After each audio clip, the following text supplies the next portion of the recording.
Hi everyone, this is Scott. If you want to learn about the world's oldest civilizations, find out how they were rediscovered, follow the story of Mark Antony and Cleopatra's descendants over 10 generations, or take a deep dive into the Iron Age or the Hellenistic era, then check out the Ancient World podcast. Available on all podcasting platforms, or go to ancientworldpodcast.com. That's the Ancient World podcast.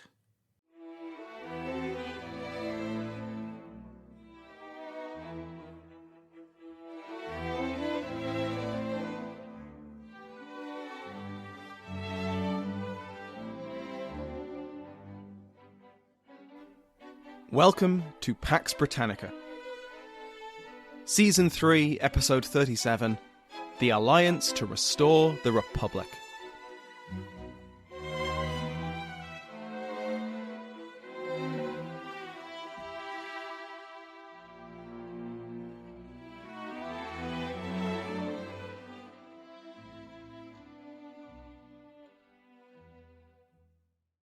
Welcome back to Pax Britannica. I'm your host, Dr. Samuel Hume.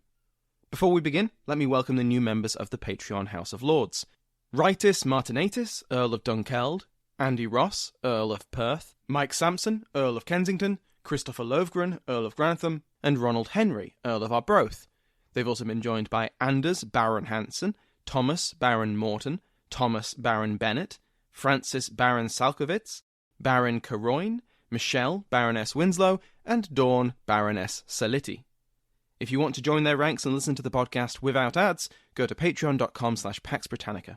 The new Earls can also listen to the bonus content, like last week's episode of the History of the Mughals.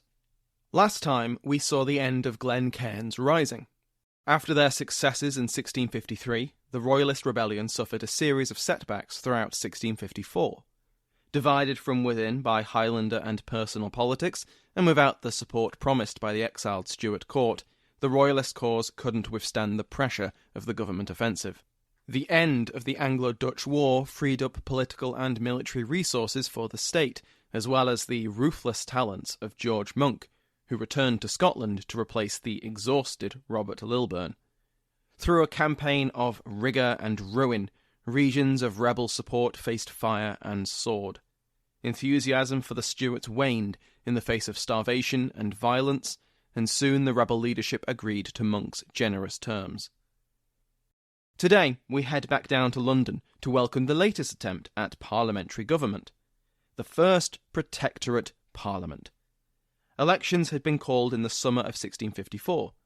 400 MPs were elected for England and Wales, 30 for Ireland and 30 for Scotland. The boundaries were rationalised, with many of England's smaller constituencies, often called rotten boroughs, removed and merged with their neighbours. The new members met for the official opening on the 3rd of September 1654. This date was picked for a reason. It was the anniversary of Cromwell's victories of Dunbar and Worcester, when God had so clearly shown his favour.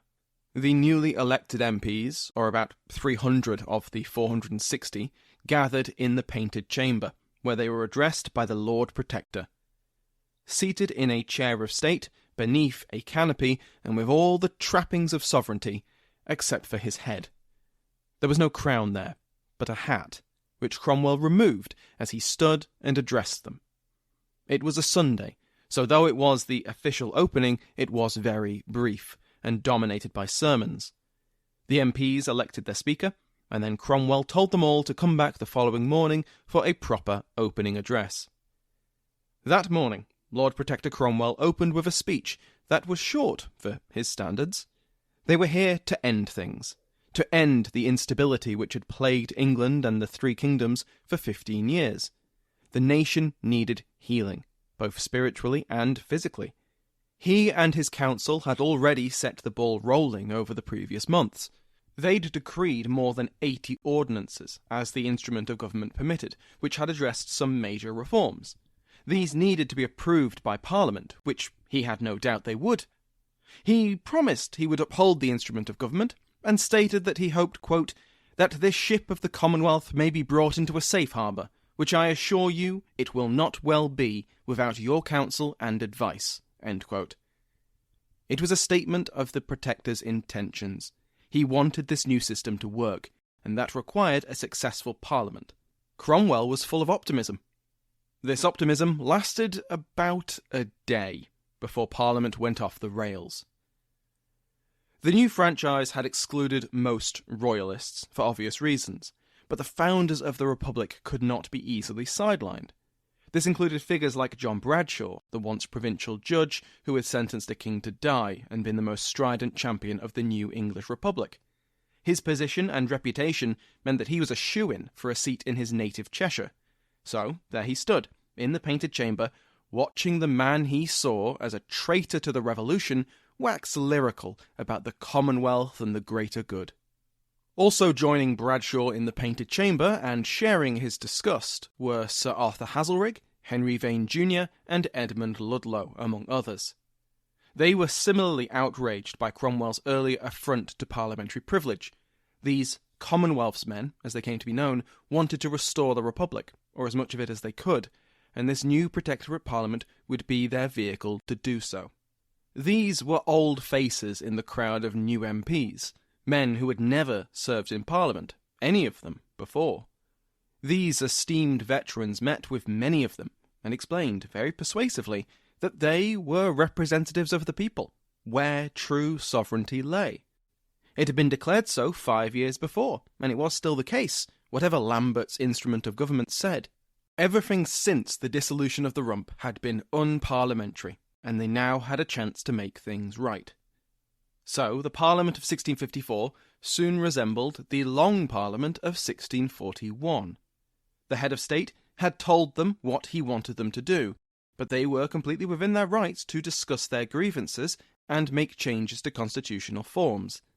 And one thing that Cromwell had that Charles didn't was a written constitution, which was much easier to critique than centuries of unwritten precedent. It was also very new. So, a week after Parliament opened, it was being steered by Commonwealthsmen MPs. It had been expected that Parliament would endorse the instrument of government, and so give it some post facto legitimacy. It might not have been enacted by Parliament, but it could be retroactively adopted. Instead, these MPs passed a motion that the government should be, quote, in a Parliament and single person, limited and restrained, as the Parliament should think it fit, end quote. In other words, whatever the instrument of government said, Parliament could change the constitution. And so they began to do so. They proposed sweeping changes to the instrument, which would give much more power to Parliament, and limiting the power of the Protector and his council. This worried Cromwell, of course, but what really got his back up was MPs' attacks on religious freedom. They began debating establishing a new Assembly of Divines, made up of firm Presbyterians who would enforce religious uniformity. In essence, they wanted to create a General Assembly and bring in a Presbyterian Church of England, exactly what Cromwell had been fighting against for most of a decade. So the Commonwealth's men can't have been too surprised that, just a week after his opening address, the Lord Protector was back in the Painted Chamber. As soldiers guarded the locked doors of Parliament, he spoke for a much longer period of time, for about an hour and a half, and he laid into the MPs, quote, Gentlemen, it is not long since I met you in this place, upon an occasion which gave me much more content and comfort than this doth. That which I have to say, you now will need no preamble to let me into my discourse, for the occasion of this meeting is plain enough. End quote. He went on, pointing out that they had been elected under the authority of the instrument of government, and that this required reciprocation. They couldn't accept the powers granted by the instrument without accepting the restrictions. He described how he hadn't wanted to become Lord Protector, that God and the writers of the instrument had done that, and he lists all the various groups and constituencies that had lent their legitimacy to him: the army, the City of London, various boroughs and towns across the country. He then defined the 4 fundamentals, as he called them, to isolate them from the circumstantials. Circumstantials, Parliament was free to debate, discuss and change. They were a free Parliament, after all, and that was their right and responsibility. But, he argued, every government needed fundamentals which could not be changed, and he listed 4 of them. The first was government by a single person and a Parliament. Parliament could not sideline the Lord Protector, just as the Lord Protector could not sideline Parliament. The second was that Parliament couldn't sit in perpetuity. It had to be re-elected regularly every 3 years as demanded by the instrument. The third was liberty of conscience. He calls this a natural right, and he points out that every sect wanted liberty for themselves, but was often tempted to try and deny that liberty to others. It was the place of the magistrate, the civilian government, to ensure everyone had this natural right. If the government began enforcing religious conformity again, then people would just leave. He points directly at the colonists of New England, pointing out how much they had sacrificed, friends, family, estates, because they couldn't find liberty at home. And the fourth fundamental was joint control of the military by the Protector and Parliament. To try and ensure that these fundamentals would no longer be debated in the House, the Lord Protector produced a recognition. This was a document which spelled out that the form of government could not be changed, and that everyone who signed it recognised this essential truth. Only MPs who signed this would be allowed back into the House. Predictably, the Commonwealth's men were outraged, and many refused point blank to make any such recognition of any limitation on parliamentary power. Bradshaw, Hazelrig, and between 50 and 80 other MPs did not sign the recognition and were barred from Parliament. Satisfied that the most strident opponents of the new order had removed themselves through their stubbornness, Cromwell withdrew and Parliament reconvened. Parliamentary rebels continued to work after their exclusion. Among the MPs elected were many military figures, including Colonel Oakey and Colonel Saunders. These veterans of the Revolutionary Wars were, no less than Bradshaw, devoted to the Republic they had fought and bled for, and the 2 colonels refused to sign the recognition. They met with a third colonel, Colonel Alured. The 3 colonels put together a petition which became known as the 3 Colonels' Petition, with the assistance and collaboration of several leading civilian Commonwealth's men, such as the leveller John Wildman and Bradshaw. Their plan was to use the petition to energise the revolutionary spirit still in the army, to distribute it amongst the garrisons of all 3 nations, and use that to pressure Cromwell and the Council of State to implement the Soldiers' Agreement of the People from the late months of 1648. Unfortunately for the conspirators, Cromwell's spies, led by the fearsome John Thurlow, knew all about it. Alured had been watched since May, because he was known to have evil intentions towards the Protectorate. When the government struck, Alured was arrested and the petition was seized from his rooms. It only had 3 signatures from the 3 colonels. But as quickly as Thurlow had acted, it wasn't quick enough. Someone, and it's assumed to have been Wildman, leaked a draft of the petition in October. It was quickly sent out to soldiers across the Commonwealth, accompanied by pamphlets describing Cromwell as a worse tyrant than Charles had ever been. The petition justified itself, quote, "The blood of many thousands hath been shed by our means. We tremble and fear before the Lord, because of the account we must render for all that precious blood, if we should by silence give away the freedom purchased for our country at so dear a rate." End quote. Around this time, we see a phrase pop up more and more: the good old cause. Coined by Sir Henry Vane, the 3 words represented everything to the Commonwealth's men. To quote Gentles, it stood for an unsystematic summation of what was thought to be the army's programme: religious liberty for sectarian Protestants, the reformation of manners, law reform, justice for the poor, the abolition of tithes, and a broader franchise based on the agreement of the people. End quote. And the petition and the 3 colonels weren't friendless. Down from General Fleetwood to various colonels and captains throughout the army, support flowed in for both. In the end, the treatment of the 3 colonels was relatively gentle. Oakey was acquitted by a court-martial, resigned his commission, and was left at liberty. Saunders wasn't detained at all, and instead was ordered to surrender his commission. Alured suffered the worst, being imprisoned for a year. Edmund Ludlow, who had been caught circulating the petition in January, was dismissed, after an icy interview with Cromwell himself, virtually no one came to his defence. Because as Gentles points out, however broad the soldiers' support was for the Three Colonels petition, it wasn't particularly deep. It was more popular in Scotland and Ireland, but not by much. The army, as a rule, distrusted parliaments. Their experiences with them had been overwhelmingly disappointing. One of the central calls of the petition was free elections, but with a critical eye that seemed incompatible with its other objectives, religious freedom and civil reform, because an uncontrolled election would bring back the Royalists, or the Presbyterians, or both. It was understood that Cromwell, as Lord Protector, was a bulwark to those dangers. To once again quote Gentles, the army believed, quote, that the people should be governed for their own good rather than according to the popular will, and educated in right religion and virtue, end quote. Back inside Parliament, it didn't take long for MPs to forget the promise they'd signed, and Parliament began to act as a constitutional assembly once again, picking apart the instrument of government over the following weeks. They began to try and assert Parliament's authority over the military, and reduce the powers of the Lord Protector and the Council, reserving them for Parliament. There were allies of Cromwell in Parliament, such as Major General John Desborough.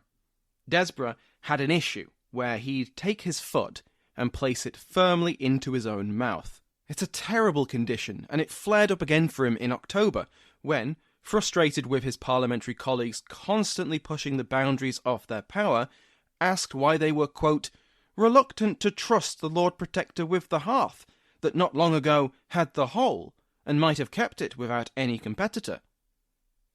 This was a fair point. Cromwell was trying to share power, but it highlighted an uncomfortable reality. Parliament was only sitting because Cromwell and his army allowed it. More than once, a parliament had been swept away by those same forces.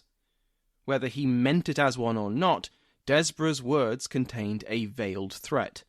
It could happen to you. Disgruntled MPs weaponised one element of government that they were allowed to discuss: money. Parliament controlled the purse strings, and in another echo of Charles I, through this they could indirectly decide how much military power the Lord Protector could actually command. According to the instrument of government, Parliament had to provide money for a standing army of 30,000 men. At this point, there were almost twice as many men under arms. Parliament demanded that the number of soldiers be cut, and that the monthly assessment also be cut from its current £90,000 a month to a piddling £30,000 a month. Now this wasn't going to happen. Apart from the occupation of Ireland and Scotland, and Glencairn's rising was still rising at this point, it was politically dangerous to demobilise so many armed men, while simultaneously weakening the government's position, which was, of course, just a coincidence. To placate this argument, the assessment was reduced, but to £60,000 instead of the demanded £30,000. One side effect of this strategy by the Commonwealth's men was by attacking the Protectorate through the army, the officers rallied to their old general. Constitutional concerns were one thing. Pay cuts and redundancies were quite another.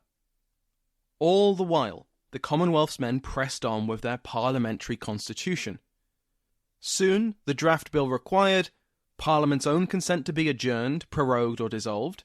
It provided Parliament with greater control over the military, and it limited the Lord Protector's veto over parliamentary bills. Since a majority of the MPs were Presbyterians, the parliamentary constitution also took aim at Cromwell's precious freedom of conscience.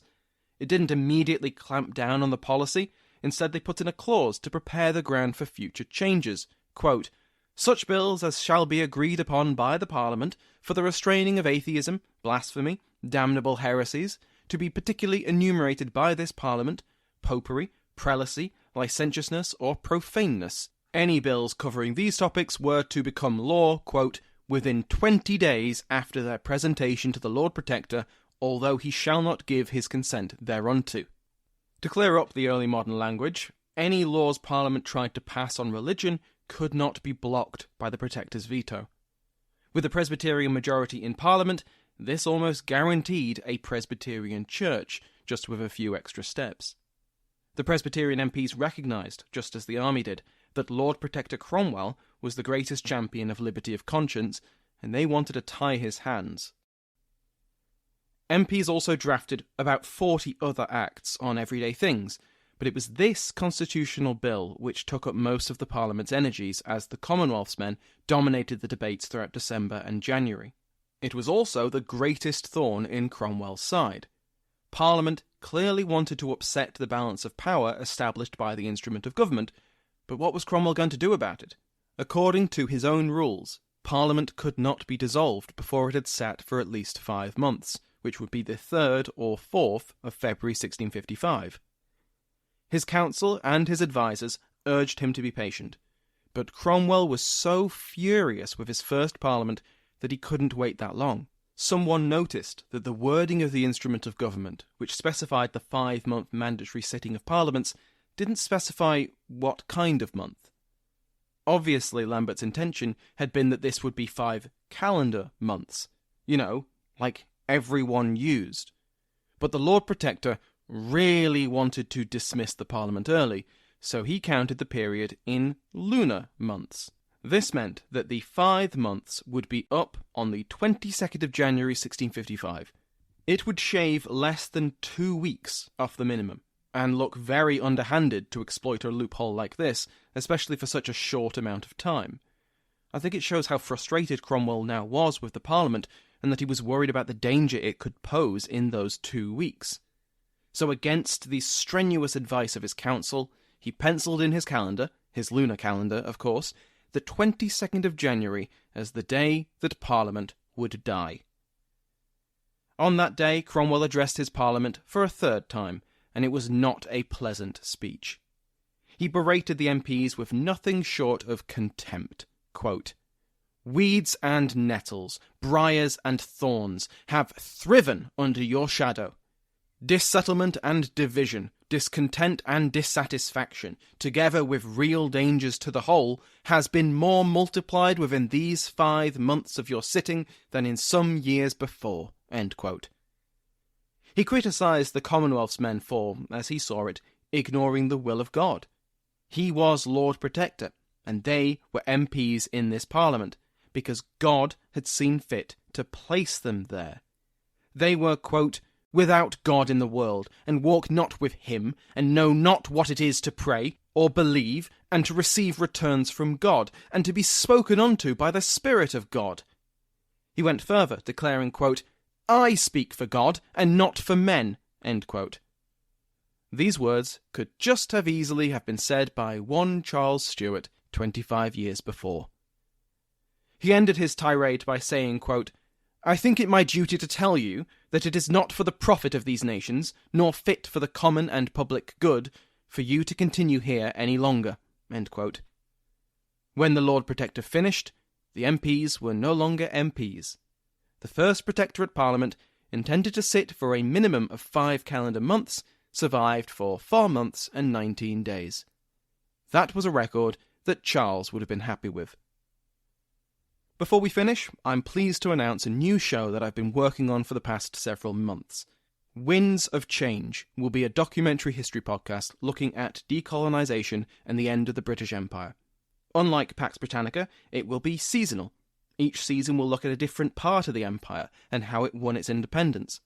Also, unlike Pax, it won't just be me telling the story. I've interviewed several historians already, and have about a dozen more to speak with before the show releases, and their insights will be part of the format. If you listen to other independent history podcasts, you might hear some familiar voices too. The first season will be on British India, and the independence of India, Pakistan and Bangladesh. We'll cover old ground from Pax, like the early years of the East India Company, but most of Winds of Change will be new, to me and to you. I'll keep you all updated on the release schedule on social media, and of course, in episodes of Pax. Thank you for listening to Pax Britannica, and thank you to my House of Lords, particularly the King's favourites Mike Sanders and Fernando Lopez Ojeda, Jonathan Williams, Duke of Newcastle, Nicholas Dean, Marquis of Berkeley, and the Earl of Fortescue, Alistair Thanish. Go to patreon.com/Pax Britannica to join their ranks and listen to the podcast without ads. Remember that you can join the mailing list to get news about the show, or Winds of Change, by going to the link in the description. For other great podcasts on the Airwave Network, check out airwavemedia.com. Thank you to Sounds Like an Earful for the interval music in today's episode, to my entire House of Lords, and to you for listening.